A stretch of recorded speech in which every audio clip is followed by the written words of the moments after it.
Speak on new realities, but also sort of echoing the period that your book is talking about.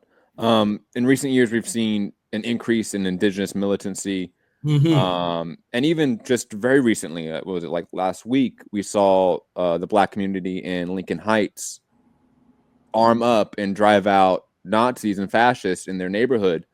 Um, with obviously the election of Trump and the contradictions that entails, are we coming up to another period of armed struggle, so to speak? You talk about in the 1960s and 70s that was the first time since I think you said like 1865 that we saw organized black masses fight, shoot back, is the quote you use.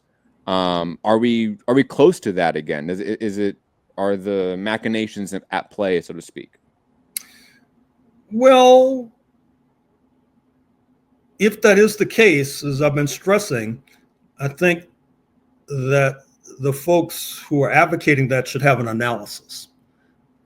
That's one of the lessons of the book on the table. An analysis of the correlation of forces domestically, a class analysis, who will be our allies, who will be our antagonists, above all, an international analysis. If there are those who are leaning in that direction, I trust and I hope they don't have to tell us publicly, but I trust and I hope that they've been in touch with our comrades in Cuba, for example, that they've been in touch with our comrades in Quebec, for example, that perhaps they've tried to rally international support, for example.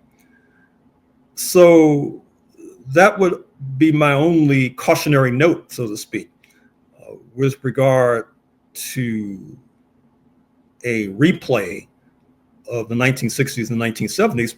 And even in the interregnum between 1865 and, say, 1966, when the West Coast Panthers were organized, you had spates of armed resistance. I even talk about that in the book. I mean, for example, the Deacons for Defense in Louisiana.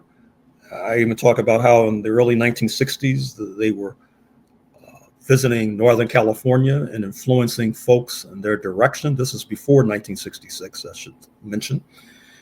And I mentioned that in the South in particular, there have been a long tradition of folks maintaining weaponry in their homes. After all, people were hunters to a certain degree.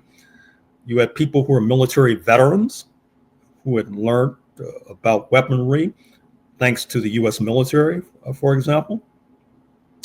And as I also talk about in the book, in the 1930s at the Lenin School in Moscow, admittedly, in terms of training U.S. comrades to go fight on behalf of the Spanish Republicans in the 1930s, but still, people were trained in guerrilla warfare. People were trained in constructing Molotov cocktails, trained in urban street fighting, for example. I go on at length with regard to that particular issue. So once again, if folks are leaning in that direction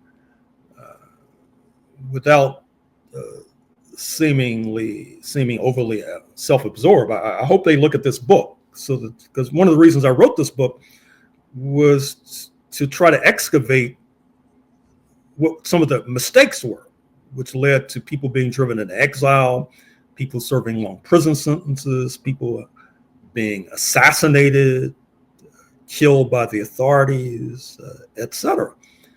And as the saying goes in Washington, the second kick of the mule is not necessarily educational. You should learn from the first kick of the mule, for example. And let us hope that that particular lesson is absorbed.